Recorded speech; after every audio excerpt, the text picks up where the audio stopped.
Cosa Vostra. Il y avait un double constat. Le premier, c'est qu'on voyait que ce marché de la SVOD allait prendre énormément de place, qu'il était très dynamique. Et il y avait une posture à la fois offensive et défensive, c'est-à-dire qu'il y avait une opportunité de développement business, très clairement, puisque un business d'abonnement assez vertueux finalement, et non porté par la publicité, donc intéressant comme développement annexe à l'activité, et en même temps assez défensif, puisqu'on commençait quand même à voir, même il y a 4 ans, que l'audience, petit à petit, allait se déporter vers ce type d'usage.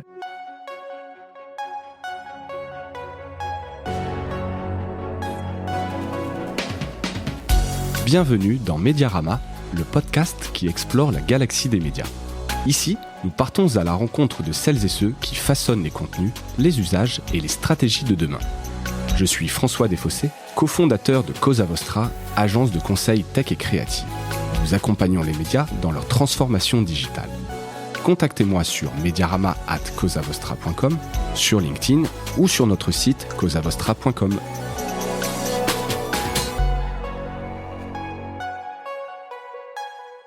Bonjour à toutes et à tous et bienvenue dans ce nouvel épisode de Mediarama.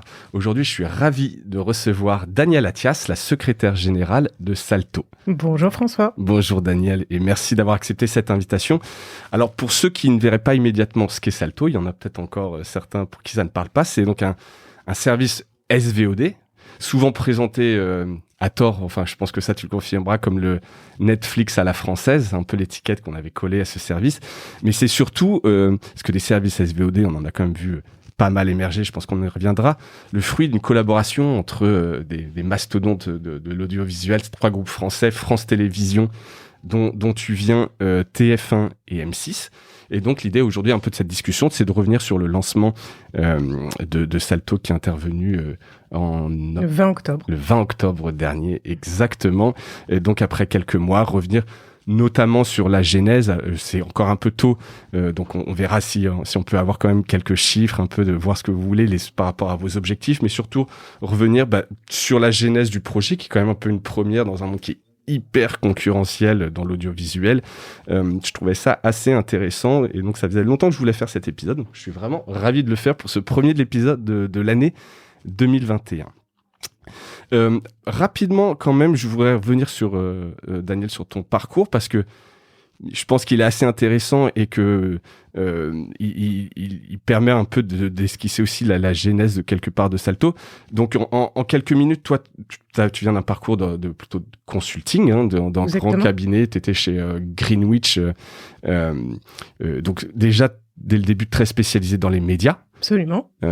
Puis racheté par EY, et après ton arrivée chez France Télévisions. Est-ce que tu peux nous raconter en quelques minutes ce parcours? Et alors, ce qui m'intéresse surtout, c'est c'est au-delà de la partie Greenwich, c'est que t'as quand même été témoin de la transformation des médias, et donc à un certain niveau.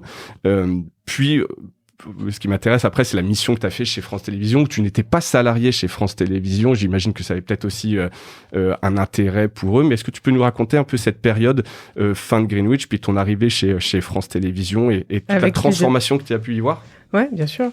Effectivement, je suis une vieille consultante, on peut dire ça. J'ai eu un long parcours dans le conseil, où je me suis spécialisée sur l'industrie des médias et sa transformation. J'y suis arrivée un peu par hasard ou par envie, puisque j'avais fait une thèse en économie sur la transformation de la presse.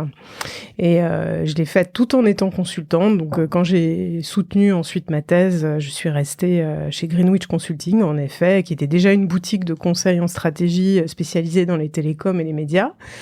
Et donc voilà, j'ai choisi de poursuivre un peu ce travail en lâchant un peu l'académique et puis en essayant de le toucher par des projets concrets. Et effectivement, j'ai commencé un peu ce travail dans l'industrie de la presse, puisque c'est quand même la première qui a pris la vague du numérique de plein de fouet. Donc c'est là où on avait les premiers projets. On a accompagné de grands groupes comme Prisma par exemple, ou quelques groupes de la PQR comme Sud-Ouest. Bon, voilà, on a vraiment fait des missions vraiment très très très intéressantes sur la transformation des organisations, des rédactions, les plans stratégiques vers le numérique. Et c'était à la fois très enthousiasmant, on avait vraiment l'impression d'être utile. Et en même temps, il y a eu beaucoup de missions, on a rencontré des très fortes frustrations de voir des groupes frileux ou ne pas sentir l'urgence de bouger autant que nous le voyions. Ouais, c'est souvent un peu la frustration du consulting. Hein. Exactement. On met plein de recours en place, plein de stratégies, et puis oui, derrière, tout n'est pas vraiment fait. Ça peut être frustrant. Donc effectivement, il y a eu un moment où c'est senti le besoin probablement de ma part de basculer de l'autre côté de ce point de vue-là. Et effectivement, chez Greenwich, passé la phase très presse, on a eu beaucoup de missions en radio aussi et en télé.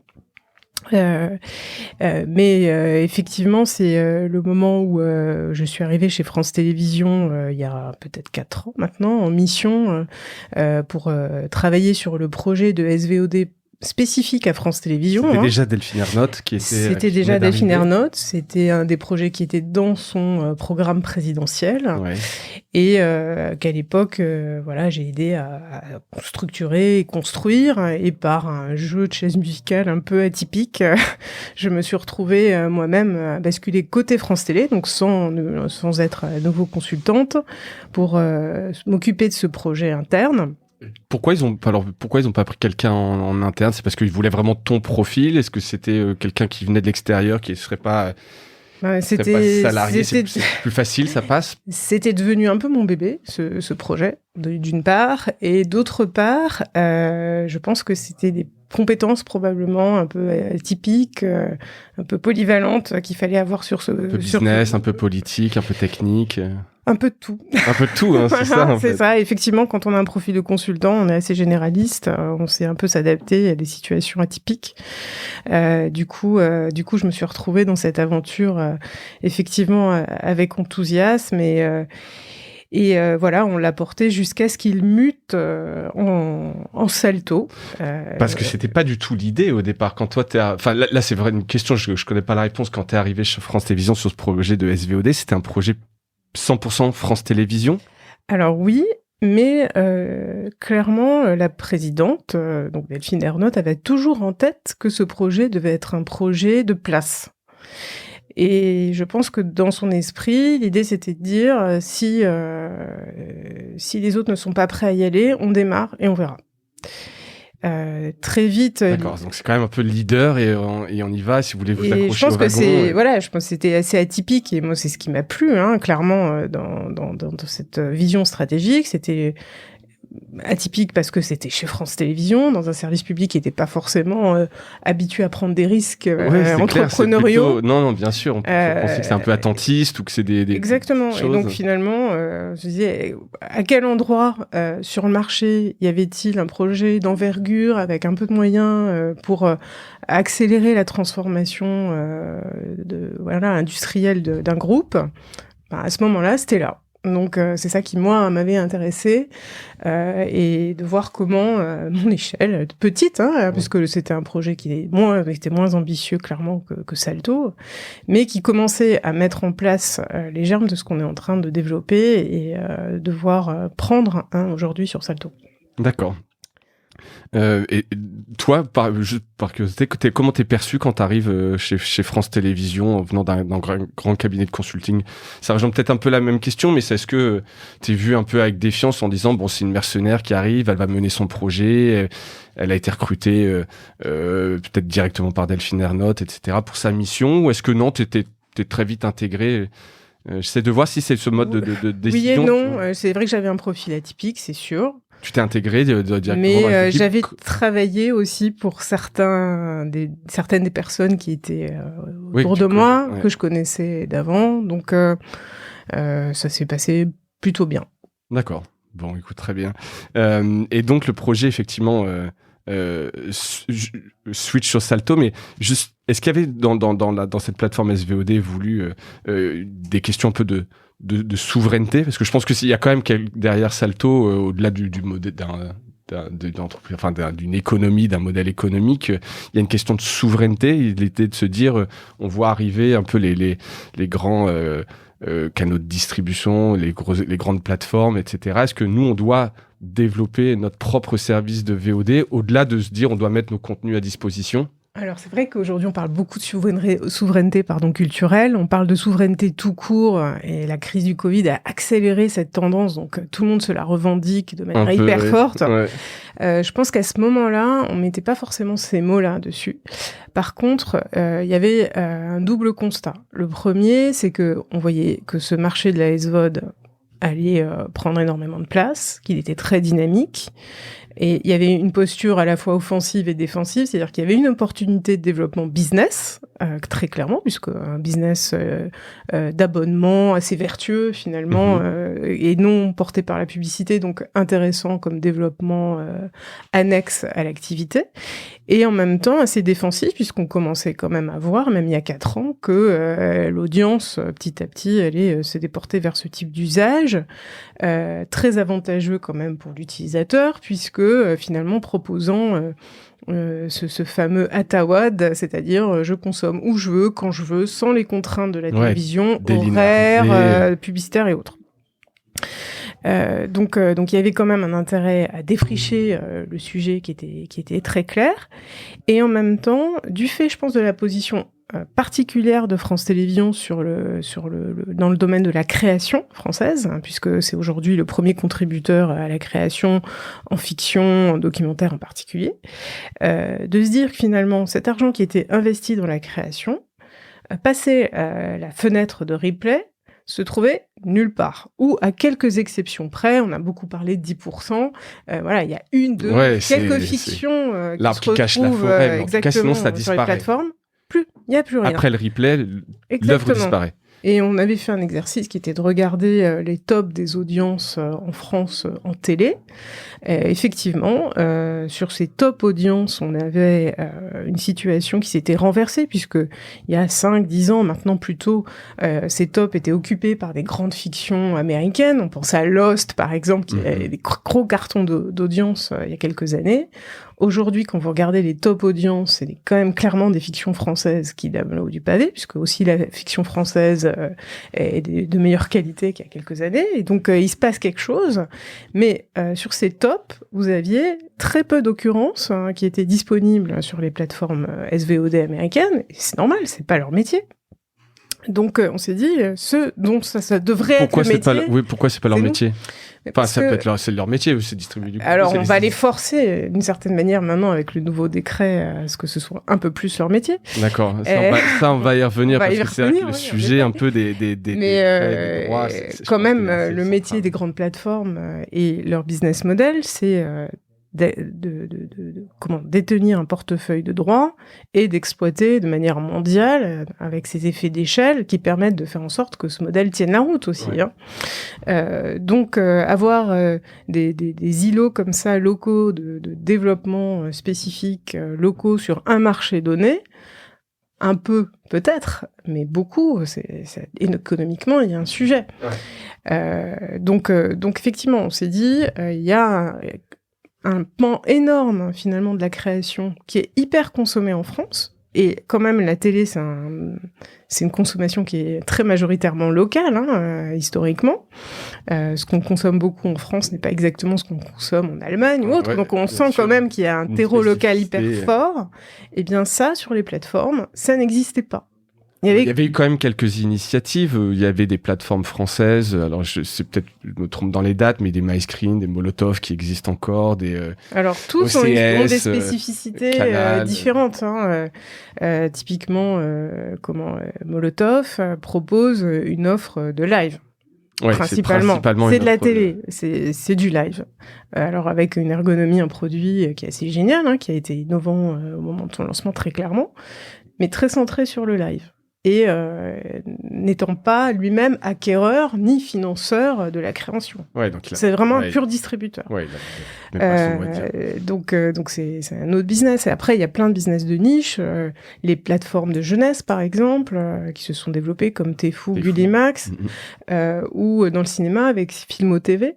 Mais pas de plateforme locale d'envergure et effectivement les acteurs qui sont à la manœuvre et qui sont aujourd'hui financeurs de la création française, c'était à eux finalement de mettre en scène aussi cette création et de la rendre désirable et moderne avec les nouveaux usages et de répondre à quand même ce mouvement de fond qui est fondamental. D'accord. Et donc ça c'est ce que vous vouliez faire chez France Télévisions. Que les autres suivent ou pas quelque part, mais en tout cas c'était un projet de démarrer. Voilà, pour le démarrer. Et à quel moment ça se transforme en vrai projet collaboratif ? Alors je pense qu'il y a une bascule au moment de la négociation des chaînes privées avec les opérateurs telco. Et donc finalement, les chaînes privées qui voulaient se faire rémunérer par les telcos pour pouvoir qu'ils puissent les distribuer. Ouais. Je pense qu'il y a eu un moment où nous, France Télé, on s'est bougé sur ce projet avec une approche très SVOD, effectivement, en rachetant des droits pour pouvoir enrichir finalement la proposition de télévision en proposant des avant-premières, l'intégralité des fictions disponibles à l'antenne, etc. Mais en étant très centré sur quand même un usage et un public France Télé. Donc voilà. Et de l'autre côté, une approche menée par les chaînes de télévision privées qui était de dire, avec finalement ces packages autour de la distribution du signal et d'un replay un peu enrichi, d'avoir une approche plus B2B tournée vers les opérateurs telco. Et chacun ayant mené un peu ces approches disjointes, mais mettant finalement touchant du doigt la fragilité que chacun pouvait avoir de manière isolée, soit face aux grandes plateformes internationales, soit face aux opérateurs aussi, telco, qui sont très puissants et qui sont aujourd'hui les principaux intermédiaires quand même de la consommation de télévision, hein, puisque 2/3 de la consommation de télé passe par les box. Hein, exactement. Du coup, voilà, ça a amené cette discussion et le deal Salto du 15 juin 2018, hein, c'est une longue histoire déjà. Ouais, j'imagine. Voilà, faisait la synthèse un peu de ces deux approches en proposant voilà un produit commun. C'était l'idée et c'est ce qui avait été notifié ensuite à l'autorité de la concurrence, qui fait la synthèse de ces deux approches et c'est pour ça, je pense qu'il y a quelque chose d'atypique dans Salto par rapport au marché et que c'est pas simplement une plateforme de SVOD, c'est vraiment une approche où on a à la fois la distribution des chaînes et services et un enrichissement qui est proposé avec la SVOD. Et c'est bien voilà, la rencontre de la télé et du streaming qu'on retrouve au sein de Salto. Et voilà, c'était ce projet-là qui a été notifié à l'autorité de la concurrence il y a maintenant un peu plus de 2 ans. D'accord. Et toi, tu as participé directement à ces discussions. Absolument. Puisque tu étais très en amont. Et c'est des discussions qui se font. Alors, il y a la technique, mais par directement les PDG, directeurs de chaînes de groupe. Ça doit être des bonnes discussions quand même, parce qu'on est... Bon, c'est pas la première fois que vous discutez, évidemment, mais tu te dis, voilà, réunir du public, du privé, des vrais concurrents. Honnêtement, c'était dingue. Tu sens que tu vis un moment un peu quand même exceptionnel, une vie professionnelle quand tu vis un truc comme ça. D'autant que, honnêtement, on a compté. Il y a eu 13 discussions qui ont eu lieu comparables d'alliance entre les acteurs 10 ans auparavant, en fait. D'accord. Il y a eu tous les ans... sujets, Non, pour créer une plateforme commune. Il y a eu 13 discussions avant d'arriver à celle qui parlait de Salto, qui figeait le cadre un peu. Alors avec parfois TF1 M6 tout seul, parfois avec Canal, parfois avec Orange, parfois avec France Télé. Enfin, il y a eu plein de tentatives. Parce que finalement, ce qui est en train de se passer sur ce marché, ça fait des années qu'on est en train de le voir arriver. Oui. Après, la notion d'urgence. Pourquoi à ce moment-là Quand la menace se fait encore plus grande, j'imagine. Il y a ça, et puis je pense qu'il y a probablement une entente ou quelque chose qui s'est cristallisé autour des personnes qui étaient autour de la table. Ça s'est fait. À un moment donné, je pense que c'est impossible d'imaginer que ce soit pas le cas. Oui. Et oui. D'accord. Mais effectivement, on était dans cette salle-là, je vais appeler ça le loft, hein, parce qu'on y a presque dormi pendant 6 semaines. Hein, ça a été assez intense. Chacun cornaquait son directeur juridique et son conseil, parce que du coup les sujets concurrents c'était tout de suite très présent. Mais c'est une expérience marquante. Non, mais c'est clair. Et là aujourd'hui, alors maintenant c'est lancé, ça doit être un peu plus simple parce que vous êtes dans l'opérationnel. Mais comment ça se passe grosso modo avant qu'on parle vraiment de Salto, de l'offre, etc. c'est un sujet qui m'intéresse. Là, au niveau de la gouvernance, parce que là, tu parles de concurrence, de dire, là, aujourd'hui, ça avance comme une société efficace, ou est-ce que chaque décision, elle doit être un peu validée? Vous avez une espèce de mode de fonctionnement, parce que donc, je le rappelle, TF1, M6, France Télévisions, est-ce que sur chaque pôle, chaque décision, vous devez avoir une espèce de majorité, ou c'est un accord? Comment ça se passe? Je peux pas dire que c'est simple. Non, de toute façon, je pense que... Je peux pas dire que c'est simple, mais peut-être... Mais ça marche? Alors, c'est mon métier. De justement faire en sorte... De faire en sorte que ça n'affecte pas trop les équipes opérationnelles. Ouais. Parce que, de fait, même si on est une petite entreprise, ça a aujourd'hui une 40aine de salariés, on est à peu près... Start-up. Ouais, start-up, 70. Vous voyez comme une start-up d'ailleurs, un peu? Il y a un esprit un peu différent de ce que tu voyais chez France Télévisions. Vous n'êtes pas dans les bureaux... Non, on a des locaux à part. On est une société totalement indépendante. On a à peu près aujourd'hui 70 personnes avec les stagiaires, prestats, etc., qui travaillons sur des sujets soit purement marketing, produits et contenu, en plus de mon service qui est plutôt un service support. On n'a pas pu s'appuyer sur nos maires pour justement ces services support, parce qu'on est complètement coupé de nos maires, d'où l'existence même de ce secrétariat général qui rassemble toutes ces fonctions. Et toute la partie technique est délivrée par Bedrock, qui est une filiale du groupe RTL et du groupe M6, qui réalise aujourd'hui la plateforme sur laquelle on se développe. Donc Salto, c'est vraiment les deux pattes marketing contenu. D'accord. Effectivement, la difficulté opérationnelle qu'on a à gérer, elle est héritée finalement des engagements qu'on a pris auprès de l'autorité de la concurrence pour faire exister Salto. Et ces engagements sont contraignants.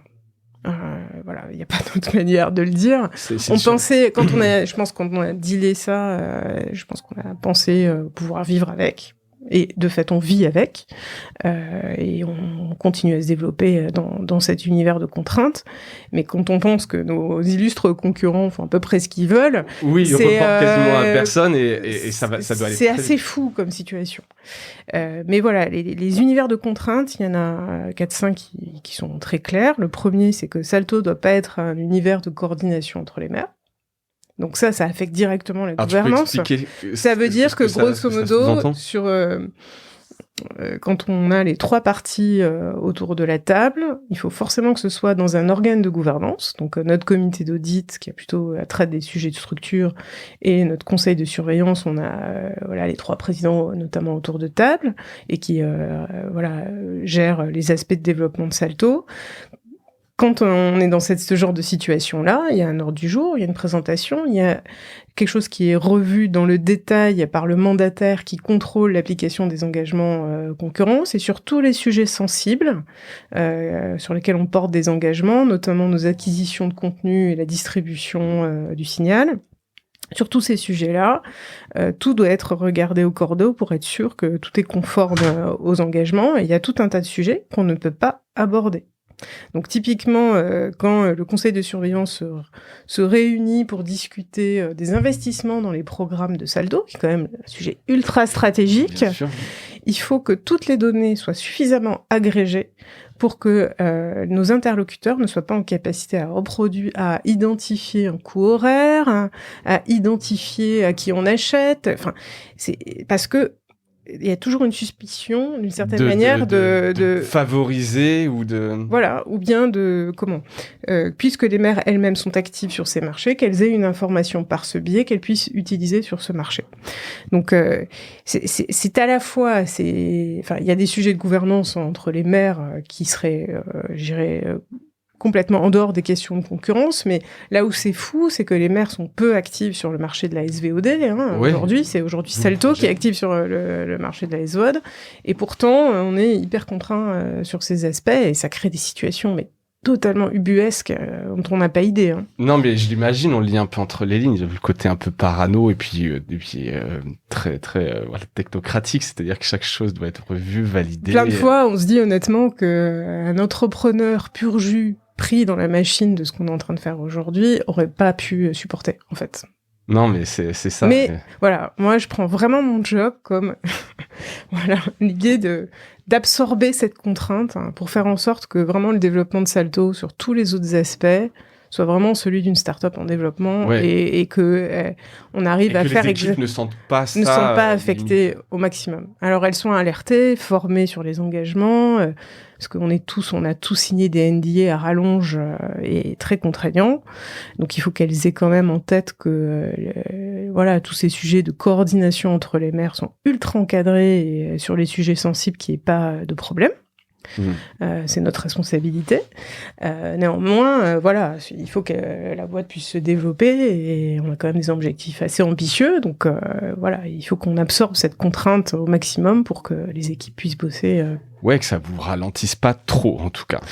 Alors, à ce stade, j'ai l'impression que voilà, on a vraiment abattu des montagnes. Donc, on est assez fiers quand même de ce qu'on a pu faire dans ce contexte. Parce que tu raconterais ça un peu en disant voilà ce qui va se passer, tu dis mais en fait c'est vous à l'échec. Enfin, ça n'arrivera jamais, ils n'arriveront jamais à sortir de terre. Ils se sont mis dans un cadre trop contraignant. Et non, vous l'avez fait. Et... Ouais, on a pris la contrainte et on l'a affrontée. Bon, écoute, donc effectivement, je voyais, j'avais une question qui était un peu la gouvernance, comment Salto fait des ponts entre les trois acteurs, est-ce qu'il y a de l'exploitation de la donnée, etc. commune, mais en fait, la réponse, elle est non, quoi. C'est très fermé et complètement. Et même, je dirais, la communication du nombre d'abonnés de Salto, elle se fait de manière très confidentielle auprès d'un nombre déterminé de destinataires. Même dans l'équipe de Salto, par exemple, ça, c'est des communications qui sont vraiment verrouillées, ultra sensibles à qui oui, on fait très attention. On fait très attention en interne et avec nos maires sur ce sujet. Donc je pose la question, c'est toi qui as parlé du nombre d'abonnés, vous en êtes où du nombre d'abonnés? Alors c'est vrai qu'il y a eu pas mal de j'ai vu du 100 000, on a parlé de 40 000 différents articles entre les abonnements, les tests gratuits. Vous en êtes où après quelques mois de lancement? Alors, je peux pas faire de réponse plus précise, malheureusement, que cette com, effectivement, qui a eu lieu 3 semaines après le lancement. On sent qu'il se passe quelque chose autour de ce projet et que ça démarre pas petit.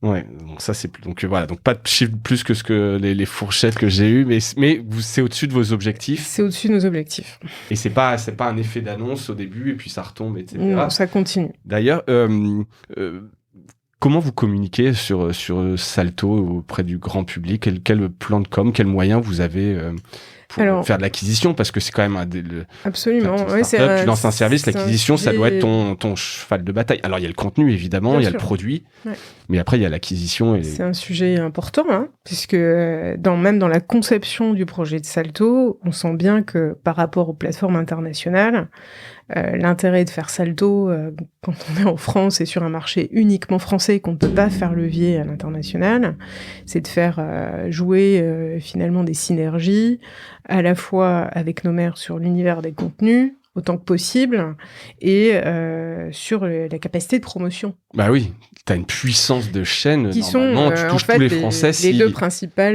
postes de dépenses d'une plateforme de ce type. Ouais. Sur les contenus, nos maires sont elles-mêmes investissent dans la création. Donc évidemment, nous, quand on rachète les droits SVOD derrière, c'est une toute petite partie évidemment de l'investissement dont il s'agit et sur lesquels on complète, si j'ose dire, l'enveloppe. Mais le gros de l'effort, évidemment, il est fait en amont par nos maires pour investir dans toutes les fictions et pour produire, etc. Et par ailleurs, sur la partie effectivement de promotion, puisque c'est ta question, il y a évidemment plusieurs leviers. Il y a le levier de télé qui se décompose en deux. La publicité, et là effectivement on a un budget de publicitaire qu'on dépense essentiellement chez nos maisons mères et qui doit être acheté à des conditions de marché. J'allais demander. Sans discount, ça fait partie des engagements qu'on a pris auprès de l'autorité aussi. Et ça c'est donc c'est quoi? C'est pour respecter. Parce que si à partir du moment où il y a quand même TF1, M6 et France Télévisions, vous pourriez payer à prix discounté ou non, ça donnerait des indications par rapport au prix, etc. On est à des prix de marché, c'est tout ce qui est... c'est tout ce qu'on doit retenir, c'est l'obligation d'acheter au prix de marché. Exactement. Et donc là, c'est effectivement ce qu'on fait. Mais c'est limite plus cher parce qu'en fait, un prix de marché, après, tu peux négocier en période de crise, etc. Tu peux négocier, on passe par une... mais vous n'avez pas le droit de négocier. Par une centrale d'achat, enfin voilà, on n'a pas de passe-droit particulier. Voilà. C'est une partie du budget. Après, il y a une partie de ce qu'on fait et qu'on a vu probablement aussi si vous regardez la télé. Alors, il y a plein de gens qui regardent plus la télé. Non, mais je regarde pas la télé, donc en fait, j'ai peut-être loupé plein de campagnes pour Salto, ça, qu'on se le dise, mais c'est vrai que voilà, il y a eu énormément de campagnes de promotion qui ont été faites. Donc ça faisait partie, pour le coup, des choses qu'on a obtenues dans notre négo auprès de l'autorité de la concurrence. C'est effectivement notre capacité la capacité pour les maires de faire la promotion des programmes de leur SMAD, donc de Salto. Donc on ne peut pas faire de promotion pour Salto en tant que distributeur, plateforme, donc. Par contre, sur les programmes, on peut. Donc ça, on l'a du coup bien analysé, bien bordé, ça fait des mois de discussion, mais à la fin, au moment du lancement, on a pu, par exemple, mettre en place des campagnes de promo pour expliquer qu'on lançait tel inédit ou telle avant-première de tel ou tel programme sur les antennes, et donc ça, c'est un levier effectivement très puissant. Et enfin, il y a toute la campagne digitale qui accompagne tout cet effort. Donc là, il y a toute une équipe qui bosse à la perf sur les leviers d'acquisition abonnés et une partie sur le social. Voilà. Ouais. Donc tous les leviers ont été mais effectivement là où c'est atypique pour Salto et puissant, c'est ce levier promotionnel télé, à la fois en pub et en promo, sur lequel on travaille beaucoup. Ouais, bah oui, j'imagine. Ça c'est intéressant. Sur Salto, justement, parce qu'on a parlé de la genèse, on a parlé là de la promotion, mais comment ça s'organise? Qu'est-ce qu'on trouve dans Salto? Pourquoi c'est pas un Netflix, au-delà du fait que ce soit des contenus français, etc. Mais qu'est-ce qui fait que, si tu dois le présenter, le pitch qui fait que c'est pas le Netflix à la française, justement? Ouais, alors effectivement. Que t'as dû entendre un milliard de fois, tu as dû l'expliquer un milliard de fois. Non, mais alors par exemple, c'est tellement fort comme image que les gens, je pense qu'il y en a beaucoup qui retiennent encore ça, et je sais que c'est pas ça, et donc qu'est-ce qui fait cette différence? Écoute, ce qui est marrant, c'est que pendant la négo de 2018, le premier deal, on s'est dit on ne veut pas être présenté comme le Netflix français pendant des mois avant d'être autorisé, donc il faut un nom. Alors là, c'est pas mal parce que quand même le nom a imprimé avant qu'on soit lancé. Ouais. Mais du coup, on a choisi de tout de suite annoncer un nom parce que si on était un projet, je sais pas moi. Ouais, c'est un projet dans un carton parmi d'autres, effectivement. Exactement. Ça manque d'une âme et voilà, donc ça a permis quand même de cranter le nom. Mais avant même de parler du Netflix français, on était la plateforme de Joséphine, de Louis Labrocante et je ne sais quelle joyeuseté. Et encore, là où c'est marrant, j'y reviendrai, mais quand on voit les consommations sur la plateforme, ces marques-là, en replay, même sortent très fort. Oui. Pas Louis Labrocante, mais Joséphine. Mais Joséphine, Ange Gardien, oui. Elle sort très fort, parce que l'usage est très fort. Donc, dès que vous proposez, évidemment, une offre de replay, Joséphine va sortir. Et c'est pas infamant, en fait. Bref, peu importe. Mais effectivement, sur le positionnement de Netflix à la française, je pense que c'est erroné parce que, comme je le disais tout à l'heure, sur Salto, on a deux métiers.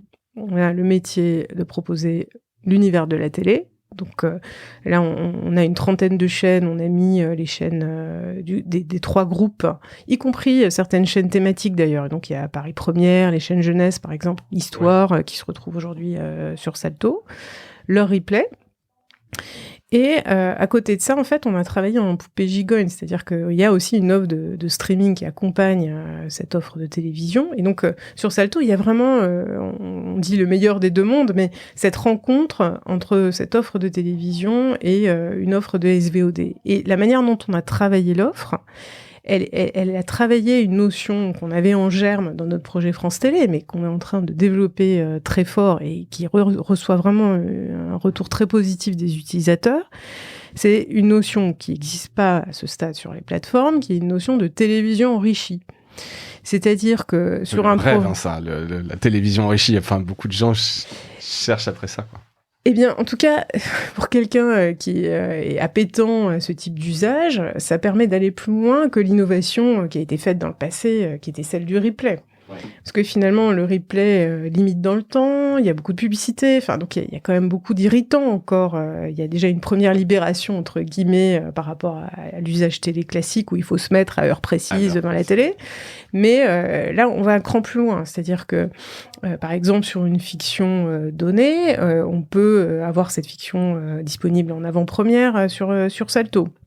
Alors, ça dépend du type de fiction, mais par exemple, on a mis toutes les fictions quotidiennes 2 jours à l'avance sur Salto.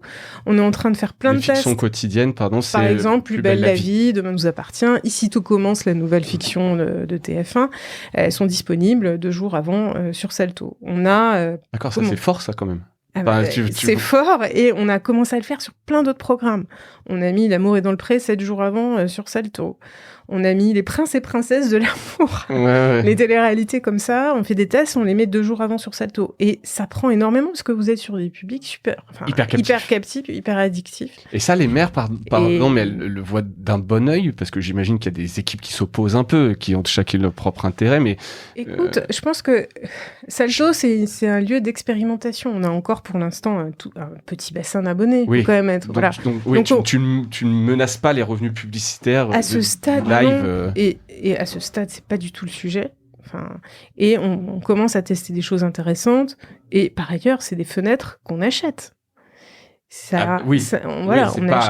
des fenêtres, une nouvelle fenêtre, une première fenêtre d'exposition finalement, et qui apporte aussi un peu d'argent. Donc ça, on est en train de le tester. On le fait aussi pour des fenêtres plus larges, pour des fictions. Donc par exemple... là, on a Sam, qui est une fiction qui est sur TF1. La dernière saison qui arrive à l'antenne. Elle est en avant-première sur Salto, plusieurs semaines avant sa diff. On a fait pareil avec La Promesse il y a pas longtemps.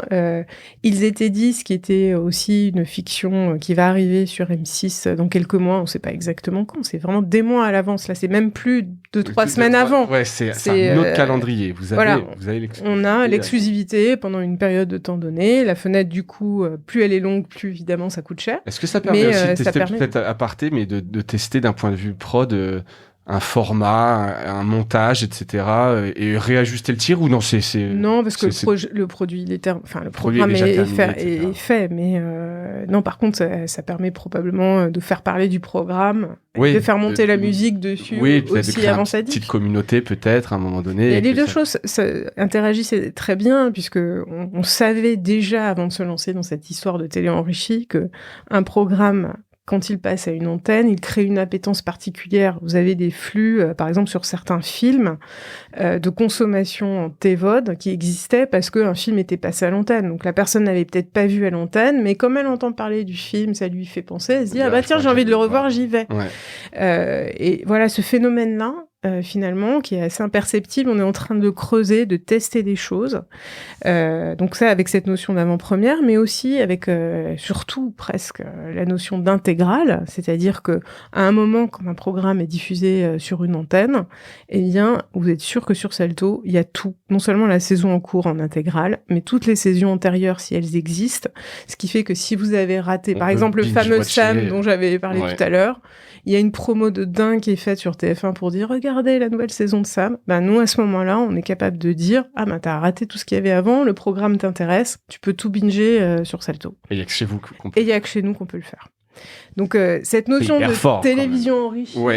je pense qu'elle est très puissante. Alors évidemment, à l'échelle de France Télé, elle aurait été à la mesure de ce qu'est simplement l'écosystème d'utilisateurs, d'univers de France Télé.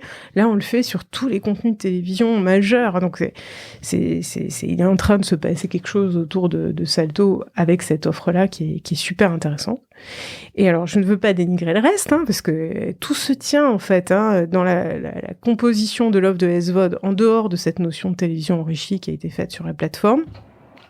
Il y a 2 grands pans. Le premier qui est vraiment d'exposer les grandes marques de télé, qu'elles soient françaises ou pas, des 5 dernières années. C'est pour ça qu'on va trouver sur Salto toutes les grandes marques de fiction française. Je reviens à mon histoire on retrouve plus les trucs passés la date de replay. Donc voilà, par exemple, Le Village français, Candice Renoir, toutes les grandes fictions, les grandes marques, finalement, qui ont été exposées, et qu'ils ne peuvent plus qu'ils ont peut-être pas vues, elles sont en exclusivité sur Salto.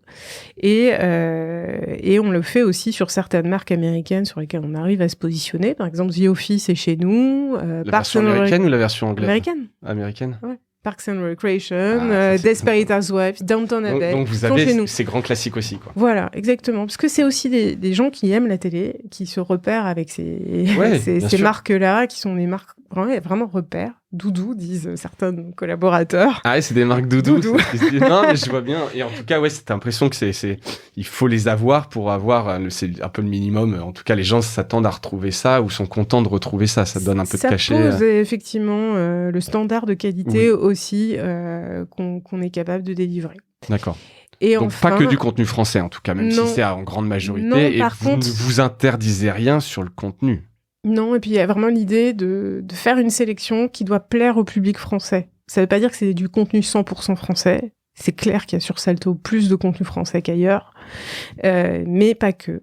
Et voilà, notre angle, c'est vraiment de toucher le public français, de lui parler avec les angles effectivement qui lui conviennent, de pas avoir des strates proposées sur la plateforme qui soient simplement traduites à une échelle mondiale. Ouais, mais tu parles d'angle, etc. C'est parce que en fait, moi, un service SVOD, alors je suis abonné qu'à Netflix, mais c'est un simple catalogue, c'est-à-dire c'est un défilé de vignettes et de contenu. Vous, ça va au-delà de ça quand tu dis un angle, etc. C'est que il y a une éditorialisation, il y a quelque chose qui va au-delà de négocier un truc et puis de mettre les épisodes en liste et je clique sur play. Alors, il y a forcément des listes aussi chez nous, des playlists, oui, mais elles sont agencées, en effet, par une équipe d'éditeurs qui s'occupe de les angler et de les mettre en scène. On a des thématiques qui sont proposées tous les mois. Oui, parce qu'on peut imaginer. Des entrées, on a beaucoup parlé de ce truc, des recommandations selon ton signe astro qu'on avait fait au lancement. On avait fait des strates aussi selon l'esprit français, le râleur, le gastronome, etc. Et donc, en mettant en place, en exergue tous ces contenus qui correspondent un petit peu à ces caractéristiques. C'est juste des angles pour trouver le contenu sur la plateforme, une manière de présenter et de se repérer, et même aussi d'avoir un ton, d'avoir quelque chose qui donne envie, qui surprend. Et puis peut-être le dernier volet dont je n'ai pas parlé sur l'offre, c'est qu'on va quand même chercher aussi des sélections d'inédits sur le marché. Qui font que alors c'est des contenus soit francophones, soit européens, soit parfois américains. Et là aussi, c'est des moteurs d'acquisition aussi pour les abonnés, au-delà de la notion de télé enrichie qui, on pense, est très attire et puis très fidélisante. On pense que la personne qui doit bâtir son usage autour de Salto, si on l'espère réussir ce pari de s'ancrer dans le quotidien des gens, il faudra aussi de temps en temps des contenus qui piquent, qui font parler et qui sortent un petit peu de cet univers purement télé. Et donc donc il y a aussi des propositions en ce sens qui sont intéressantes et dont on voit les répercussions aussi en com. Donc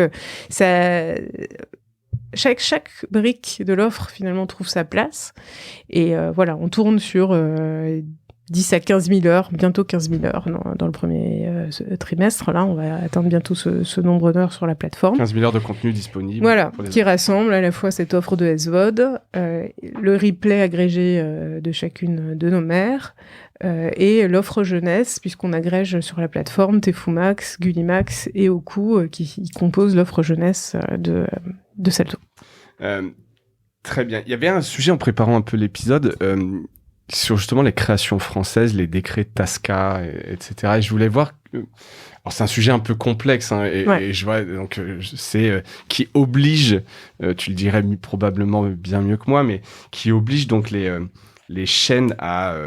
alors notamment France Télévisions qui a un statut un peu particulier, mais à donc produire chez des indépendants, perdre les droits au bout d'un certain temps, et je sais que tout ça est un peu remis en cause. Est-ce que autour de Salto, de ces contenus, les décrets TASCA, c'est quelque chose qui est encore très présent et qui est un peu politique, vous essayez de faire bouger? Alors là, c'est plus chez nous, c'est chez nos mères. Et là, en fait, c'est... Et sur les droits, peut-être vous êtes un peu Alors on a forcément des implications. On a porté un peu ce discours, c'est sûr, mais d'avoir plus la capacité à être présent sur toute la chaîne de droits. C'est-à-dire que nos mères, aujourd'hui, effectivement, elles ont des droits qu'elles ont obtenus un peu plus étendus, notamment en FreeVOD ou en AVOD post-diff. Mais si elles veulent les droits de SVOD, il faut qu'elles les rachètent. Et donc, de fait, aujourd'hui, c'est Salto qui se positionne sur le marché de la SVOD pour acheter ces droits. Donc on a, n'importe quel acteur du marché, potentiellement, on pourrait le faire. Pourrait le faire. Et si ça changeait, justement, vous pourriez récupérer ces droits gratuitement, entre guillemets? Ça n'arrivera pas. Je pense pas à 100% en tout cas. Mais voilà, je pense que c'est un des sujets qui va être abordé dans le nouveau décret TNT, là, qui va être discuté probablement dans les prochains mois. Notamment parce qu'on a en face de nous des acteurs qui vont être encadrés par un autre décret, qui est le décret SMAD, là, qui vient d'être proposé par les acteurs institutionnels, et dans lequel les plateformes vont être obligées de dépenser, enfin si elles jouent le jeu, puisque la convention est facultative pour elles, mais si elles jouent le jeu, elles auraient donc cette obligation de dépenser 20 à 25% de leur chiffre d'affaires français en programme, soit en copro, soit en pré-achat, soit en production directement originale. Et du coup, effectivement, c'est un volume, vu le chiffre d'affaires qu'elles sont en train de faire, estimé, ça commence à être des sommes très, très importantes, et ça laisse envisager d'ici quelques années une vraie bascule sur le monde de la création française. Et on va voir se positionner des acteurs de ce type face aux acteurs traditionnels français. Alors, dans le décret SMAD, les droits max, c'est 3 ans. Donc, ça veut dire que sur ces droits-là, ils n'auraient pas le même modèle, a priori, que ce qui est pratiqué à l'échelle mondiale, où évidemment, ils ont les droits tout territoire, toute durée, sur une très très longue durée. Tout support. Néanmoins, ça restera une partie réduite de leur catalogue exploité. Y compris en France. Donc, sur une toute petite partie du catalogue, ils n'auraient que 3 ans. Sur tout le reste, ils continueraient à effectivement avoir la main. Donc, on a, malgré tout, par rapport aux acteurs locaux, une asymétrie qui est totalement dingue. Bah oui. Donc, effectivement, c'est un autre sujet, et c'est surtout le sujet des maires à court terme, pour voir comment elles vont réussir à peut-être, je l'espère, obtenir un peu plus de production dépendante dans le cadre de ce décret. C'est clair. C'est assez complexe quand même. C'est vrai que j'essaie très complexe, de suivre ça et de voir les intérêts entre les rachats de TF1 qui a racheté Newen, c'est ça? Newen, exactement. Et Netflix qui effectivement, les acteurs qui eux ont absolument pas ce genre de problème. Est-ce que Netflix pourrait avoir à racheter comme vous tous les droits SVOD sur tous les programmes français? En fait, ils pourraient demain se dire tiens, on va faire une grande offensive sur du contenu français et proposer tout ça, ou est-ce que c'est des négociations qui sont exclusives sur le contenu? Alors, parce que ça bouge très vite, tu vois. Je vois maintenant ils vont faire des vidéos un peu à la brute. Enfin, les formats changent très vite. Une fois que tu as juste un produit, qu'est-ce qui les empêche demain de faire un salto? Légalement, rien. À ce stade, ils pourraient se positionner sur ces droits-là. Après, ce qui protège en partie nos maires, et un peu salto, c'est que pendant la période de diffusion, les droits sont protégés par ce qu'on appelle des holdbacks. Et donc, effectivement, finalement, le droit qui est possédé par TF1, admettons, ou France Télévisions au moment de la diffusion d'un programme, il est quand même protégé pendant sa diff. Et donc, il ne peut pas y avoir d'autres exploitations parallèles pendant cette période. D'accord. Donc, ce serait au-delà de cette période que, quelque part, les 3 ans qui pourraient. Qui a peut-être moins d'intérêt aussi, peut-être. Mais ça reste une protection limitée, mais elle existe. Mais elle existe, ce qui est déjà pas mal. En termes de produits, je voulais juste revenir. Alors là, c'est plus pour l'anecdote. Donc, tu dis le produit a été développé par une filiale de M6, c'est ça? Oui. Tu peux revenir rapidement sur le produit, alors pas combien ça coûtait, etc. Mais je me souviens on avait pas mal parlé dans le marché. Il devait y avoir le rachat de la techno de Molotov. Comment ça c'est pas une rumeur, c'était le cas, je crois. Vous deviez, en tout cas, il y avait une négociation pour racheter la techno de Molotov. Est-ce que ça a été un problème politique, économique, technique, peut-être? Le produit était pas assez bon. Sujet compliqué. Comme beaucoup de sujets autour de Salto. Oui. Non, Molotov, il y a clairement eu plusieurs discussions à différents moments, etc. Mais ça n'a pas été le sujet à la fin. Ouais. Côté France Télé aussi, il y a eu des discussions au moment encore où j'étais là-bas, et ça s'est pas fait. Je crois que ça s'est vu dans la presse. Et après, il y a eu l'épisode Altis, et puis après, bon bref. Donc,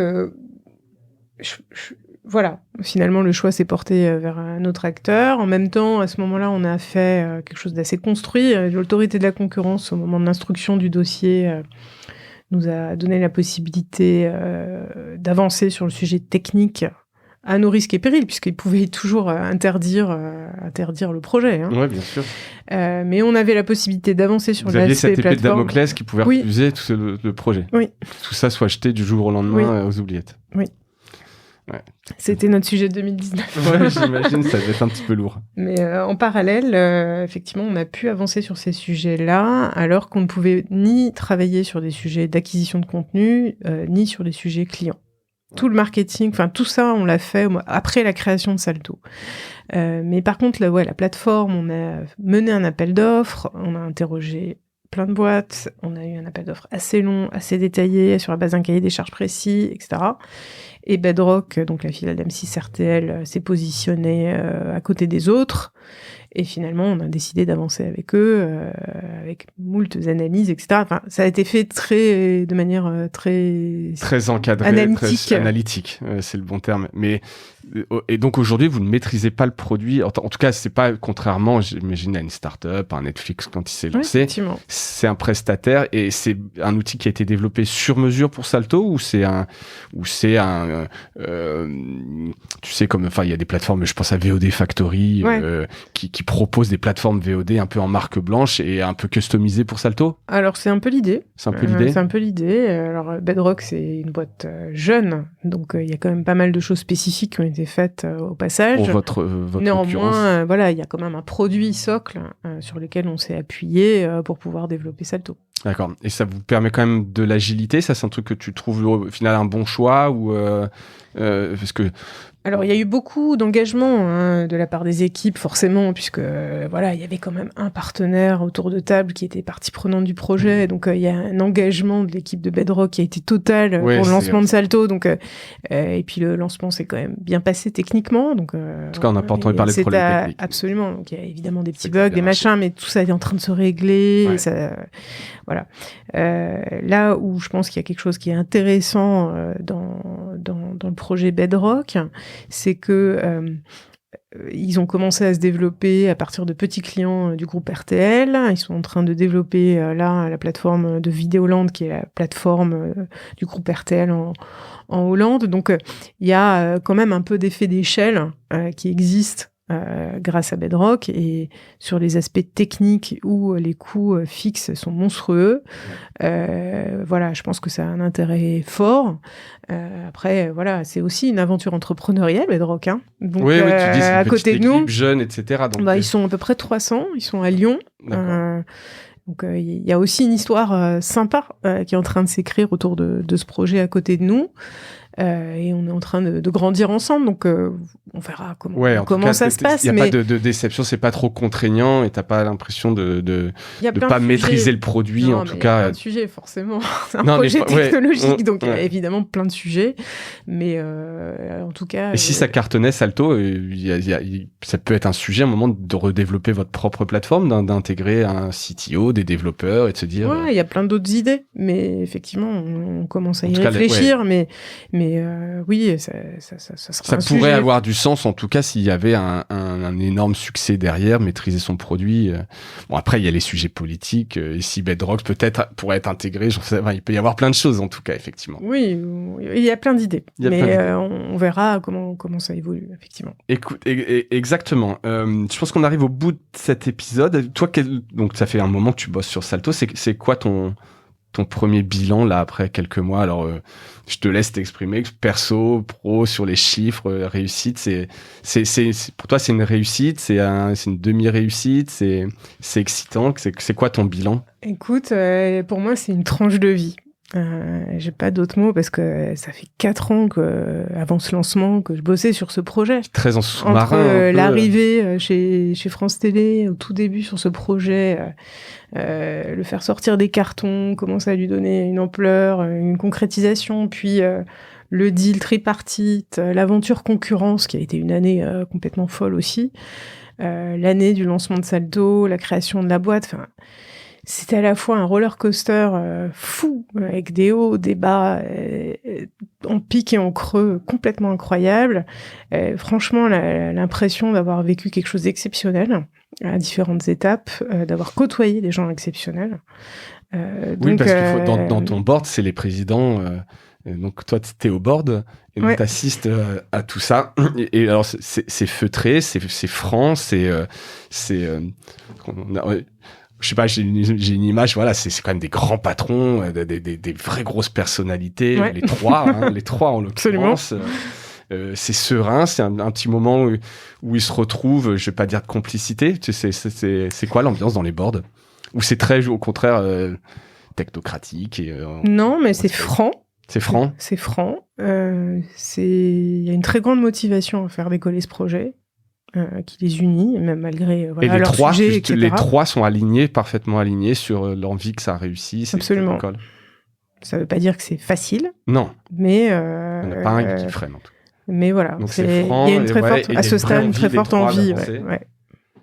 Ça doit être assez fou quand même d'assister à ces boards. Alors après, j'imagine qu'on fantasme un peu et qu'au final, bon, sont des humains comme toi, comme moi, etc. Et qu'on gère tous à notre niveau des responsabilités. Mais c'est vrai que ça doit être les premiers boards comme ça doit être assez impressionnant de ça l'est toujours. Ça l'est toujours. Ouais, non, mais j'imagine. Et t'es toujours excité à l'idée maintenant que le produit est lancé. Toi, c'est forcément une autre phase qui n'a plus rien à voir presque. Bon, parce que maintenant le cadre est posé, vous le respectez. Ça te plaît toujours autant? Tu te vois un peu rester sans annonce, hein, mais... Écoute, effectivement, pour moi, c'est la phase que je n'ai jamais vécue avant, en fait. Puisque, comme consultante, t'es toujours dans les phases amont de préparation des projets. Et là, c'est dans le delivery, c'est un énorme chiffres, projet, le plus gros de ma vie, le plus structurant... que j'ai jamais délivré. Donc là, il y a une espèce d'énorme effet d'accomplissement. Et puis, par rapport peut-être à toute cette histoire que je t'ai racontée au début, où ces groupes-là, qui n'arrivaient pas à coucher de leur projet, d'aller jusqu'au bout de cette transfo numérique, là, t'as une espèce d'énorme truc qui est en train de se passer autour de la transformation de ces groupes-là. Et franchement, quand tu regardes les différents secteurs, il n'y en a pas beaucoup de boîtes qui sont allées aussi loin pour aller lancer des projets aussi structurants, mettant autant de moyens, etc. Donc non, je trouve ça hyper enthousiasmant. C'est dur, c'est clairement dur, mais c'est vraiment très très intéressant, très enthousiasmant. Et là, effectivement, c'est cette phase opérationnelle qui démarre, que je découvre. T'attendais, que t'imaginais depuis que j'aide à structurer, puisque c'est aussi mon métier historique de savoir cadrer les sujets. Mais on verra. On verra, voilà, en fonction de tout, les évolutions, des chiffres. Effectivement, pour l'instant, les intuitions qu'on a eues vraiment semblent intéressantes, quoi. Donc, ça vaut le coup de voir jusqu'où ça va. Eh ben, écoute, on suivra ça. Si jamais il y a des grandes nouveautés, on n'hésitera pas j'hésiterai pas à te faire revenir pour en parler. En tout cas, merci de ta franchise. Ça fait quelques années qu'on se connaît, et donc j'ai suivi ça un peu en parallèle, mais c'est vrai que c'est chouette de le voir sorti maintenant de terre, et on a hâte d'avoir des vrais chiffres, voir ce que c'est. J'espère que ce sera un vrai succès commercial. En tout cas, je connais des personnes j'ai un oncle qui est abonné et qui aime vraiment ça, tu vois. C'est vrai que moi, en regardant assez peu la télé, je me sens pas forcément dans la cible, mais peut-être que ça viendra. Je suis abonné à Netflix, j'imagine qu'un jour peut-être j'y verrai un intérêt. En tout cas, merci d'être venu et de ta franchise sur tous ces sujets. C'est passionnant, Salto. C'est vrai que la sortie du produit, c'est vraiment que la partie émergée de l'iceberg, mais tout ce travail de fond que tu as fait quand même, qui est assez fantastique, et ce qu'on comprend quand même, c'est que tu as joué un rôle assez important dans tout ça pour que ça se fasse. Donc bravo, merci Daniel. Merci beaucoup. Et puis bonne année 2021 pour Salto. À toi aussi. À très bientôt. Merci à tous. Au revoir. Merci d'avoir écouté cet épisode de Mediarama. J'espère qu'il vous a plu. Si c'est le cas, abonnez-vous pour ne rater aucun épisode, parlez-en autour de vous et laissez-moi un commentaire sympathique sur Apple Podcast, ça m'aide à remonter dans les classements. N'hésitez pas non plus à le partager autour de vous, chaque nouvel auditeur intéressé est une victoire. Si vous avez besoin d'un accompagnement tech et créatif, que ce soit pour votre stratégie de présence en ligne, la refonte de votre site ou encore l'obtention d'une subvention, n'hésitez pas à me contacter à l'adresse mediarama@causavostra.com. À bientôt.